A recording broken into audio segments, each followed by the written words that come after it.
2, 1. It was good, man. What's up? I'm over here with Chris Sanju, What's up? originally from DC, Maryland, Virginia, aka the DMV area. Shout out to everyone in that area. You know, he's always been moving, but he landed here in Texas. Now you're in the DFW area in Arlington. Yo. And of course, you're the creator of a brand called In Love at War. Did I get everything right? Yeah, so far. Yeah. Yeah, man. We were talking earlier before we had to go ahead and move everything. Yep. And you was telling me about how that's the name that stuck, In Love at War. That sounds really cool. That sounds cool. Appreciate it. Yeah, I mean, to me, it wasn't really even the name that stuck. It was like the only name that even came to mind. It was like literally the first thing, and it just sounded sounded good. right. Yeah, it just sounded right. It sounded right, man. Yeah.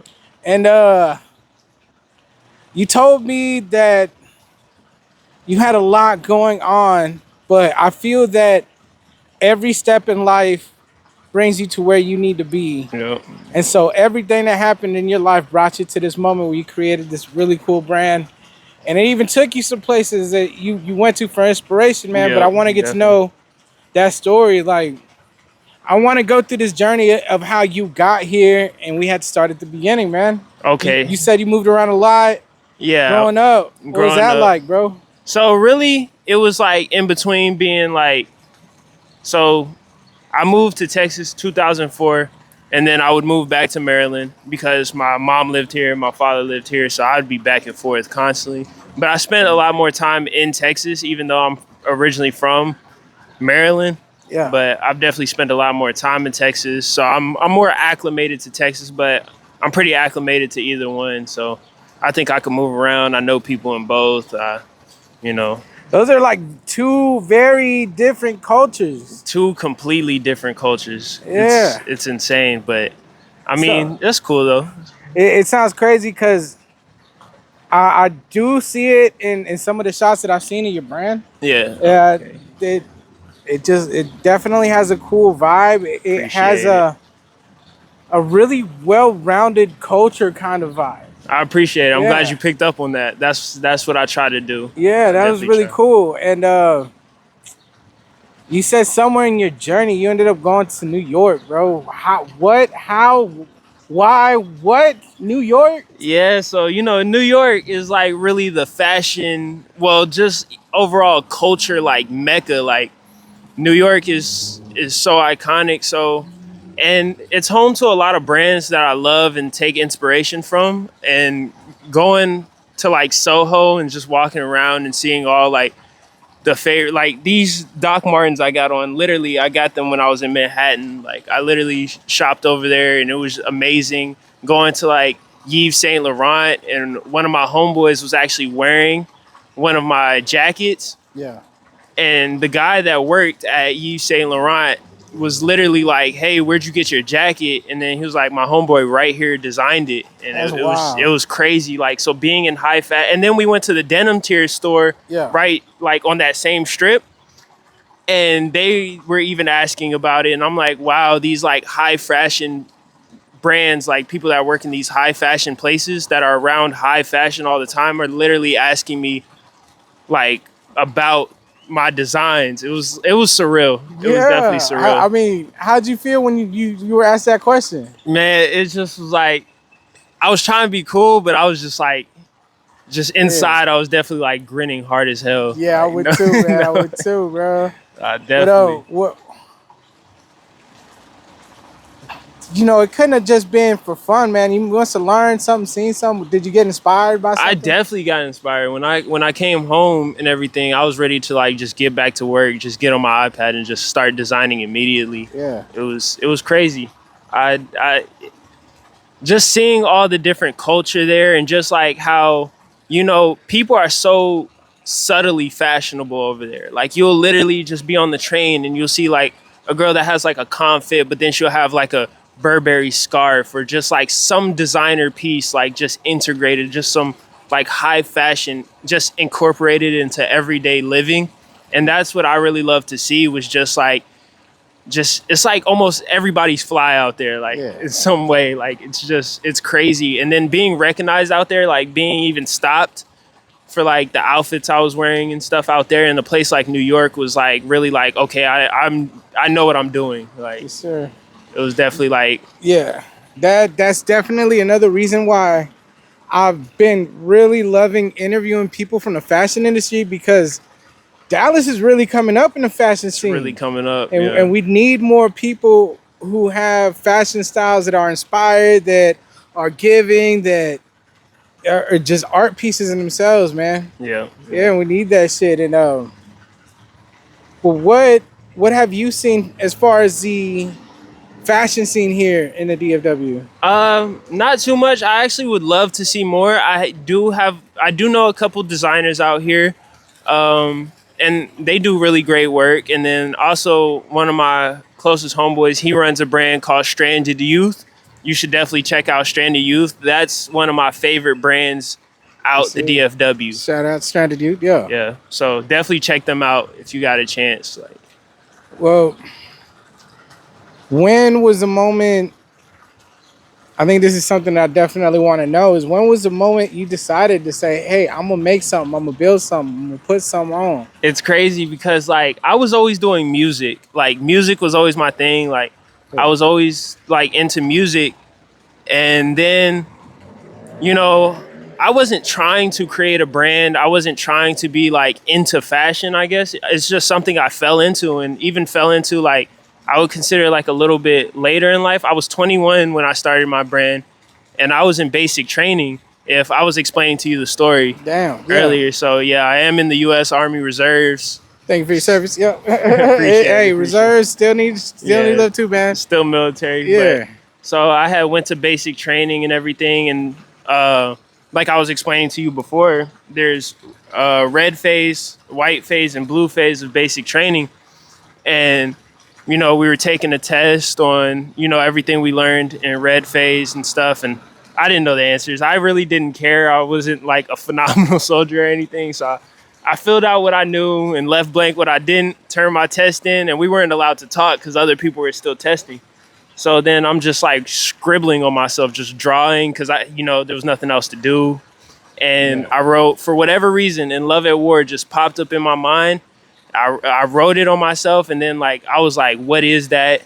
And immediately when I went back to my bunk later that day, and you know, we had like notepads to where we could like send letters home and stuff, and I just like got my pen and made like very like shitty drawings. I could curse on here, right? Yeah. I made like very like shitty drawings and stuff, and I was like, wow, like I was just in love immediately. So I wasn't trying to do this. Completely came about on accident.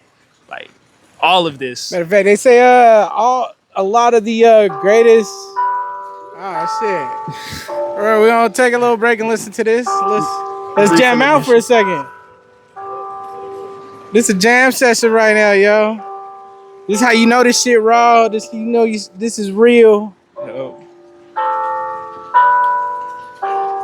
It's a beautiful day at this beautiful spot. No, it's a nice day. All right. Yeah. This is jam session. This interview done turned into a jam session, y'all. There's some. I'm about to sample this. Yeah. Where Mustard at? Where Drama at? They need to sample that. Yeah. All right. My bad. We were getting back. That Doodles, yeah. A lot of things start by accident. Some of the greatest things started by accident. You just say you fell in love with it when you saw it. Fell in love with it instantly. I don't know where it came from. I don't know. I just was like, wow, in love with it for whatever reason. I don't know. But I feel like I needed that like calm environment, that kind of like silence, you know, from like being away from the outside world. Because I had no influence when it came to this. Like, I was away. I didn't have my access to my phone, the internet, or nothing. Yeah. So, you know, I knew it was supposed to come about. Like, this was divine almost, in my opinion. So yeah, man. Sometimes the inspiration just comes out of nowhere. Out of nowhere. Speaking of inspiration, man, really, when people start wearing your stuff, man, what do you want them to feel? What kind of energy do you want them to have?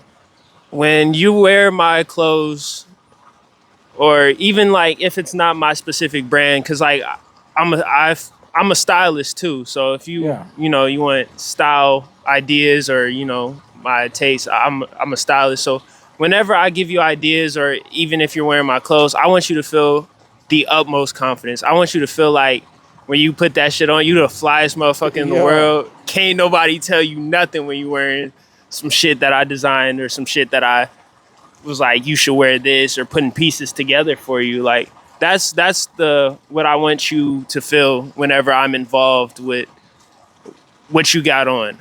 Yes, sir. That would be the biggest thing for me. That's what's up, and I know it's gonna be appreciated by people who hit you up, man. Definitely. But in this journey that we going through, man, I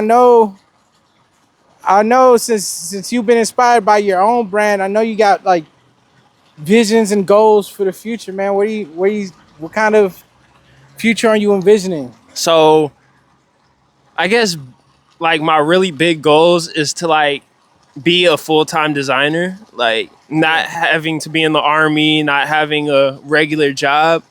And then also I would love to have like 2 locations, like physical stores. One would be here in Dallas, probably like in Deep Ellum or somewhere. And then the one where I would really want is in Soho, New York. I would love to have like a storefront in like Soho, New York. That would be one of my biggest dreams. And just having designers I like recognize me as a designer. So be in the same conversations with Tremaine Emery or Virgil Abloh, or even people like A$AP Rocky, like that's one of my biggest like style inspirations.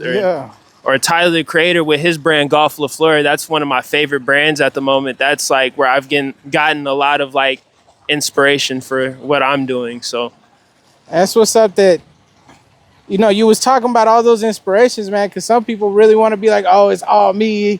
I don't need nobody, man. But it's all teamwork. It's all love out here, bro. It's all love. Yeah. It's all about paying homage to what comes before you, and taking whatever you do and adding to it. I don't believe anybody's like a solo come up. Like I don't believe anybody's self-made. There was help along the way at some point. Somebody had to have taken a chance on you and paid you for your service or put you in some type of platform. I believe you can be majority self-made and things like that, but no one's 100% self-made, bro. You have to, like, somebody did take a chance on you somewhere along the way. Yeah, that's definitely true, man. Yeah.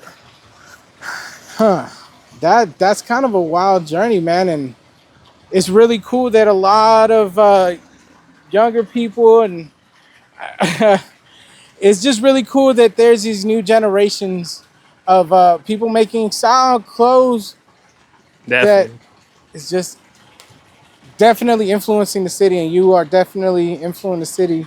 Thank you. Even if it's just a piece here or there, you add to that, man. That's my goal. Influence the city. Like I lived in Arlington for like, what is it, 21 years now, going on 22 years now. I'm only 24, so this is my home. I definitely want to inspire the city. I definitely want to bring a new sense of direction in the city. I feel like we're not really experimental with the fashion over here, and I want people to kind of look into breaking the norms. A lot of people, like when I grew up, they wearing Jordans and stuff. Like me, I wear a lot of Oxfords, I wear a lot of loafers. Try new shit. Like I might wear a Balenciaga boot or something like that. There's more stuff than just Nike and Jordan out here, or just whatever, or how you're used to dressing, Yeah, and you definitely adding to that influence, man. I appreciate that.